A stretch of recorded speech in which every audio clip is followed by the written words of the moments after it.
Okay, this video will take you through the solutions to problem number 5 on the homework, or 59 on the homework, which asks you to verify that the volume of a sphere is 4/3 pi r cubed using the idea that we've talked about with revolutions. So how do we get a sphere from a revolution? Well, let's start with an axis. We'll put a function on that axis. I could use a whole circle, but if I use a whole circle, then it's going to revolve around itself and we'll end up doubling the volume. So all I'm going to do is I'm going to take a semicircle. And since I'm proving it for all spheres, not just one particular sphere, I'm going to make the radius r. So these points are r, negative r, and r. And hopefully at this point you remember the volume of the top part of the semicircle, and the formula for that is y equals the square root of r squared minus x squared. So we need a representative rectangle. So I'm going to put it over here in the first quadrant. Here's my rectangle. And then we can start doing some calculations. If I revolve that rectangle around the x-axis, I'll end up with a sphere. And since my representative rectangle is perpendicular to the x-axis and is touching the x-axis, I'm going to get a disk. So this will be pretty straightforward. This is the radius, we'll call that capital R. And so we need to find the volume of that disk and then integrate it to add up all the disks from R to negative R. So how tall is that disk? Well, that disk goes from the function down to the x-axis, so top minus bottom gives us the square root of r squared minus x squared minus 0, which we don't need to write.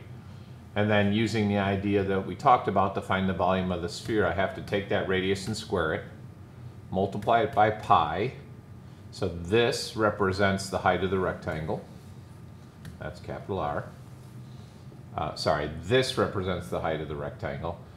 Plus the pi, so we get the area of the circle, times the thickness of the disk, which is dx. Okay, let's get this out of the way. And now we have to integrate. Well, if we integrate this, we can do it a couple different ways. I think the easiest thing that I'm going to do is, instead of integrating from r to negative r, or from negative r to r, I'm actually going to integrate from 0 to r, and then multiply my answer by 2. So if I revolve from 0 to r, that'll give me the right half of the hemisphere, and if I double it, I get the final thing. So my volume here will be this. Okay. And again, I'm going from 0 to r. So cleaning things up a little bit, before I take the integral, I'm still doing 2 times the integral from 0 to r. The square root of anything squared is itself, so r squared minus x squared. I'll move the pi out in front, and I have a dx.